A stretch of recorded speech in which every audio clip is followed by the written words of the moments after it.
Now I tell you, Sekarang aku katakan kepadamu, I am old. saya sudah tua. I will go back to my Lord. Saya akan kembali kepada Tuhanku. Will you continue evangelization? Maukah engkau melanjutkan penginjilan? Who should be unceasing telling the story of God? Siapakah yang harus tanpa hentinya membicarakan tentang Injil?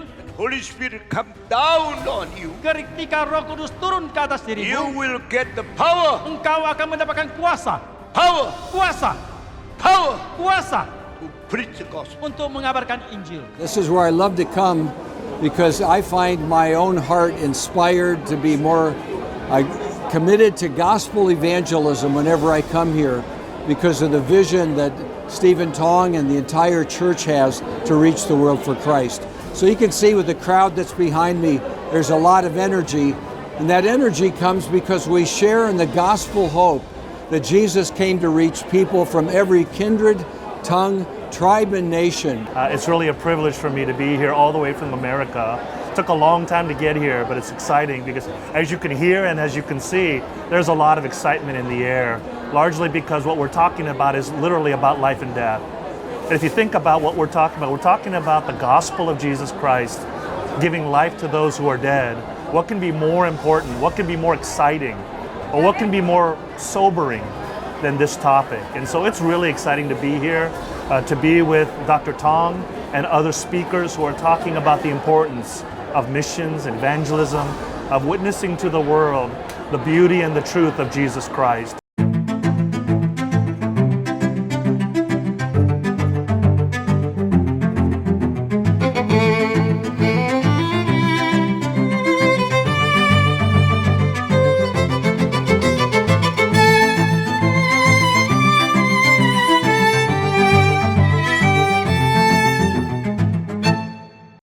Apa yang menggerakkan Pak Tong mengadakan KIN internasional dan apa penilaian Pak Tong setelah KIN itu selesai?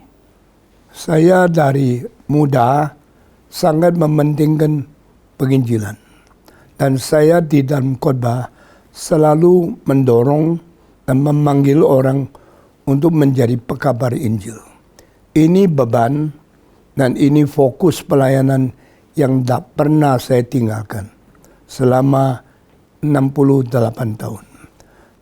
Motivasinya sama, tujuannya sama, memperbarui dan membakar kembali hati orang pelayan yang sudah lemah, sudah lesu, sudah malas, sudah kecewa, menjadi dihidupkan kembali, melayani dengan berkobar-kobar, menggebu-gebu, dan sungguh-sungguh memperkenan hati Tuhan. Dari pulau-pulau, provinsi-provinsi, kota-kota kecil terbang ke Jakarta. Ini bukan kekuatan manusia, kecuali kekuatan Roh Kudus menarik mereka ke sini. Puji Tuhan, Tuhan percayakan saya menggembalakan sebuah gereja di perbatasan antara Malaysia Indonesia. Kita mendirikan gereja dengan dinding terpal dan tidak mendapatkan gaji. Kami juga harus mensuplai diri kami untuk bisa diterima masyarakat. Kemudian saya menjadi guru honor dengan gaji 280.000, dibayar 3 bulan sekali. Dan saya bersyukur sekali ketika saya ada di tempat ini, dengan kegiatan KIN ini, saya semakin dipertajam. Pendeta-pendeta yang menyampaikan, hamba-hamba Tuhan yang menyampaikan, membuat saya menangis.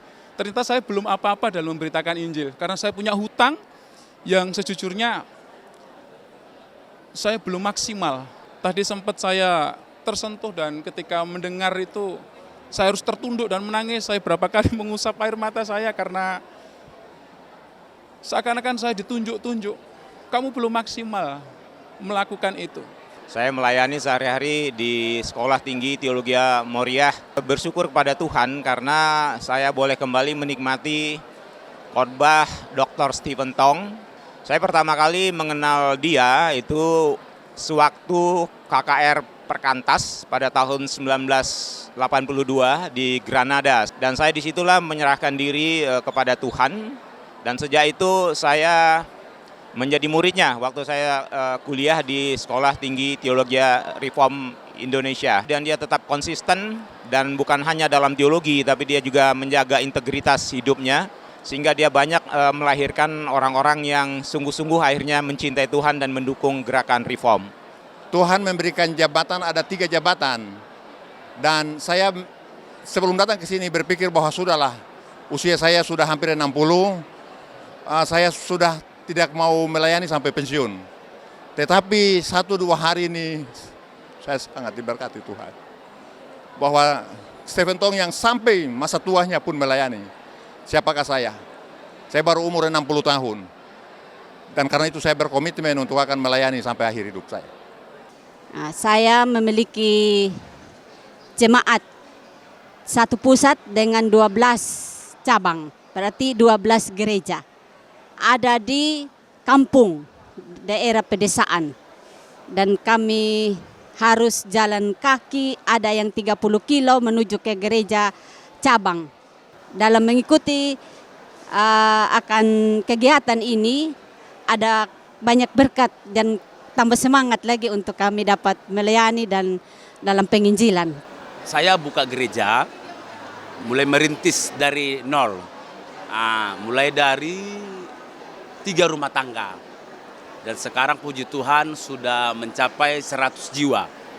Selama 2 tahun lebih, belum sampai 3 tahun.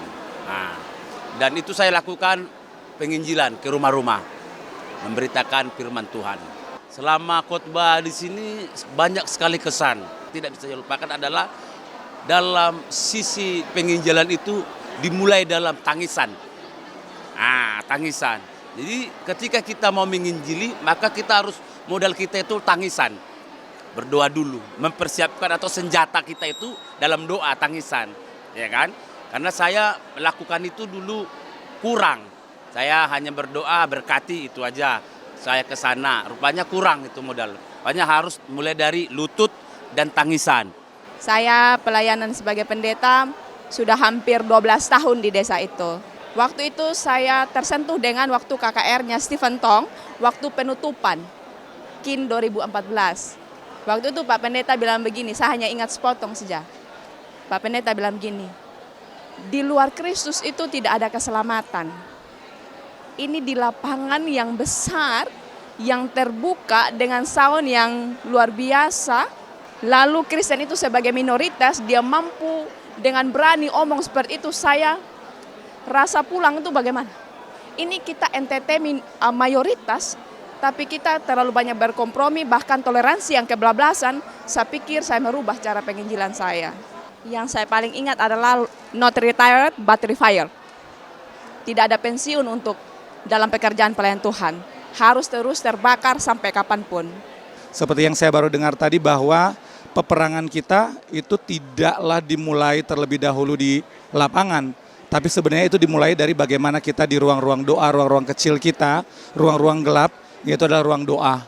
Ya, ada banyak sekali sesi yang sangat melengkapi, yang sangat mengingatkan bahwa kita tuh tidak perlu tidur ya, apalagi kita sebagai pelayan-pelayan Tuhan. Di dalam pelayanannya begitu setia untuk mengabarkan Injil, dan ini menjadi satu inspirasi dan menjadi satu dorongan yang kuat yang dipakai oleh Allah Roh Kudus untuk membangunkan, membangkitkan semua orang Kristen yang mungkin punya pemahaman yang baik tetapi tidak melakukan pengabaran Injil. Nah, ini saya pikir sangat hal yang baik.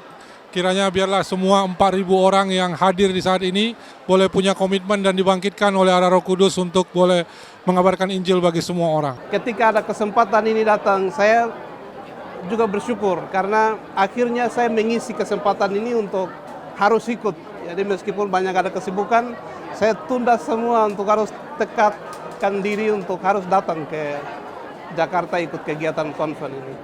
Bapak Stephen Tong dalam usia tuanya memberikan semangat yang luar biasa, membakar semangat. Dan saya berpikir memang saya usia muda tapi tidak mungkin seperti Pak Stephen Tong, tapi saya lihat semangatnya itu luar biasa dan saya sangat terdorong. Sehingga bagaimana rela melayani Tuhan, dan saya sangat termotivasi dan itu menjadi berkat khusus untuk saya. Pulang dari sini jangan bawa apa-apa, bilang Pak Pendeta tuh. bawa perintah Tuhan yang memberitakan Injil. Itu sangat menantang, luar biasa. Beliau katakan dalam pertemuan tadi, Tuhan tidak menilai wajahmu, tapi Tuhan menilai bagaimana engkau bergerak untuk melayani. Itu katakannya tadi, Tuhan tidak katakan kontes muka di sana, tapi dia kontes kaki. Saya terkesan dengan kesaksian Pak Tong, bagaimana dia memulai pelayanannya dari usia 17 tahun, berjalan dari kota ke kota, menyebarkan traktor, memberitakan Injil, kadang ditolak, diludahi dan lain sebagainya, dan itu sangat menyentuh hati saya. Sudah 40 tahun melayani di dalam pekabaran Injil. Saya ingat apa yang dikatakan, jangan dulu Anda mati sebelum Anda benar-benar mati. Jangan mati semangatnya, jangan mati rohnya. Terus kobarkan Injil di Indonesia ke pedalaman, berangkatlah. Jangan lihat Anda sakit tapi nanti melayani, setelah melayani sembuh. Itu saya alami dari kesaksian Pak Pendeta Stephen Tong yang luar biasa. Tanpa kasih tidak mungkin. Tidak mungkin bisa melayani, menghadapi dingin, lintah, terus kekurangan segala macam, naik turun lembah di pedalaman. Tapi hanya oleh karena kasih dan anugerah Tuhan saja bisa melayani. Jadi setiap misionari, semua penginjil yang mau melayani di daerah terpencil, kalau tanpa kasih, bermodalkan kasih, jangan coba-coba melayani. Kalau punya kasih Kristus dalam hidup, itu berkorban, menderita no problem. Sebab lewat penderitaan itu adalah mahkota kita di surga. Tuhan siapkan bagi kita. Walaupun saya punya umur 72, tetap seperti Stephen Tong sampai titik darah penghabisan. I think that this event has been a huge blessing to many people, especially considering the 4,000 plus people that are present throughout every session, and especially since there is a variety among their nationalities. Some people are from Malaysia, China, Indonesia, and I think it's just wonderful that so many people have come to join this event. The sermons themselves have also been such a blessing for me as well personally. As I listen, I feel very inspired, and I can relate and I can understand what they're saying. Well, so far we've been seeing many of the elder generations, and I hope next year we can see more of the younger generation come up and rejoin this event. Begitu menggugah hati, begitu menguatkan hati, begitu menginspirasi, dan begitu mengandung kuasa yang saya yakini mereka sudah gumuli juga selama ini. Terima kasih banyak. Datang ke sini sangat tidak sia-sia. Mau bawa pulang semangat yang sama seperti Bapak Pendeta Stephen Tong. Saya rasa saya punya kaki masih belum bekerja keras untuk pergi mencari jiwa. Saya masih banyak duduk santai di pastori, saya masih banyak duduk takut kepanasan pergi mencari jiwa, dan saya mau pulang, tidak mau istirahatkan kaki untuk pergi cari jiwa. Dimanapun mereka ada, dimanapun jemaat ditempatkan saya nanti, saya mau terus bawa ini semangat. Terima kasih banyak. KIN sekaligus Global Convention mungkin terakhir kali di dalam hidup saya. Sebab saya sudah umur 85. Kalau Tuhan kasih saya berapa tahun lagi, juga datang tuh berapa tahun satu kali KIN. Nah kalau Tuhan kasih ini ternyata betul-betul ada terakhir kali, maka saya harus kerjakan dengan giat, dengan sungguh-sungguh, dan dengan fokus apa yang harus saya bicarakan. Maka di dalam mengusulkan siapa menjadi pembicara, kali ini saya lebih mementingkan orang-orang yang sungguh-sungguh bisa memberikan manfaat, memberikan dorongan, dan memberikan ketegasan bagaimana hamba Tuhan harus mempersiapkan diri mengabari Injil sebagai orang-orang yang memuliakan Tuhan. Nah itu sebab saya tidak peduli ini kali yang diundang orang penting atau tidak, orang besar atau tidak, orang terkenal atau tidak. Ternyata kita persiapkan waktu sangat sedikit. Sehingga di dalam 2-3 bulan menentukan KIN kali ini, sehingga banyak orang yang penting dihubungi, mereka dah cukup persiapan, dah cukup meluangkan waktu untuk datang. Tidak apa-apa. Itu sebab yang datang dari luar negeri cuma real back, sudah house yang waktunya tidak terlalu cocok. Tapi saya kemukakan berapa orang di Indonesia, misalnya Bubi Tikualu, misalnya Bambang Nusena. Ya, ini dua orang setelah selesai KIN ternyata mereka berperan sangat penting dan yang dengar sangat mendapatkan manfaat dan mereka sendiri juga sangat senang karena Tuhan bekerja melalui KIN untuk mendorong mereka sendiri menjadi orang yang lebih giat. Maka ini KIN selesai, saya sangat bersyukur kepada Tuhan. Di dalam KIN ini saya sendiri mempersiapkan 5 khotbah dan saya sendiri khotbah 5. Boleh dikatakan saya khotbah lebih banyak daripada pendeta-pendeta ini undang. Seharusnya tidak begini. Kenapa kok saya sendiri memakai waktu paling banyak? Tapi karena pimpinan Tuhan, saya harus memberitahu beberapa hal yang penting. Siapakah Allah yang sejati? Di Indonesia banyak orang kira ada agama di dalam ajaran mereka, siapapun itu Allah. Bagi saya tidak. Dan kedua, saya bicara tentang firman yang sejati. Bagaimana kita bisa meyakini yang diwahyukan untuk orang Kristen, kitab suci Perjanjian Lama, Perjanjian Baru, satu-satunya wahyu yang mutlak dari Tuhan Allah, yang tidak boleh kompromi, tidak boleh dipersamakan sama firman atau yang disebut kitab dari agama lain. Karena di sini ada buktinya, inilah firman Tuhan. Sehingga kita mengabarkan kitab suci, memberitakan berita dari firman, tidak boleh kompromi.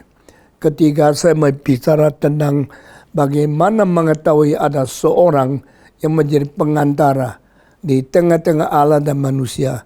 Dia sendiri adalah Allah dan dia sendiri menjadi manusia. Ini tidak mungkin diterima oleh orang Yahudi. Allah menjadi manusia, itu dianggap nonsen. Tapi inilah keajaiban Kristen dan inilah keunikan iman kita yang tidak boleh kompromikan. Keempat, saya bicara tentang siapakah gereja yang benar. Bagaimana menjadi orang yang terima Tuhan dan bergabung dan berkoneksi dengan Tuhan Allah yang sejati melalui iman. Ya. Dan bagaimana mengabari Injil. Injil yang sejati mesti mengambil. 5 khotbah ini harap tidak bisa dikompromikan dan 5 khotbah ini harap menjadi satu ujian dan satu panutan bagaimana kita masih bisa menjadi hamba Tuhan. Karena ini sama sekali berbeda dengan agama yang lain, maka KIN ini kali saya mati-matian atau dengan segala kejujuran mempaparkan seluruh hati saya supaya yang ikut itu bukan main-main dan bukan mendapat sebagian bahan menambah bahan khotbah mereka, tapi menguji dan mengembalikan kepada yang benar di dalam kemutlakan kebenaran yang tidak boleh kompromi. Ya, saya harap melalui yang ikut KIN ini mereka pulang, mereka berubah, iman mereka berubah, fokus mereka dan berubah sifat mereka dan berubah isi khotbah mereka sehingga lebih menyatakan Kristen yang benar untuk membawa orang Indonesia kembali kepada Tuhan. Tujuan terakhir adalah manusia melalui Kristus, melalui Kristen, melalui kitab suci, melalui salib kembali kepada Allah yang sejati. Sebelum saya mati, baru saya rasa hati saya lega. Itu sebabnya. Ya, Pak Tong diundang oleh World Evangelical Alliance dan Pak Tong berkhotbah yang sangat diterima dan sangat berkuasa tentang kesucian para pengkhotbah. Apa yang menggerakkan Pak Tong memilih tema ini dan akhirnya Tuhan pimpin? Waktu saya menerima undangan, cuma dikasih kesempatan 15 menit. Saya diundang karena ada yang desak, undanglah Stephen Tong. Bagi saya undang soal kecil.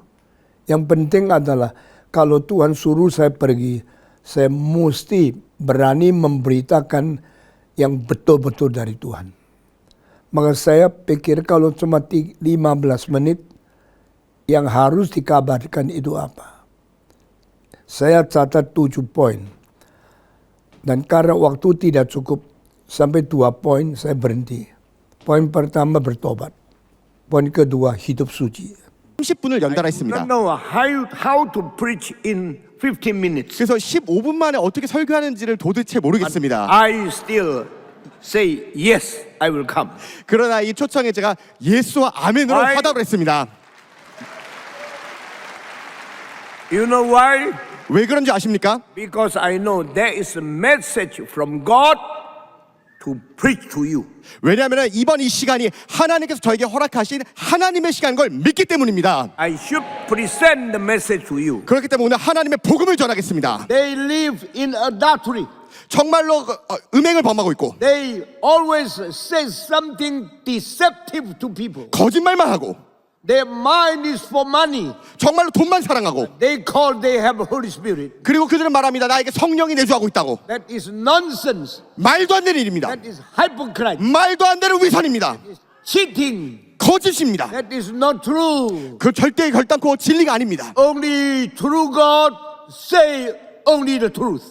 진리하시 하나님께 진리듯이 하나님께서만 진리를 선포하실 수 있습니다. Only true servant of God preach the holy word of God. 그렇기 때문에 진실된 하나님의 종은 하나님의 말씀을 선포한 줄 확신합니다. Only the servant of God who living in the holiness can truly be the witness of the holy God. 거룩한 삶을 살아내는 설교자만이 바로 하나님을 증거할 수 있는 것을 믿습니다. 아멘. 아멘.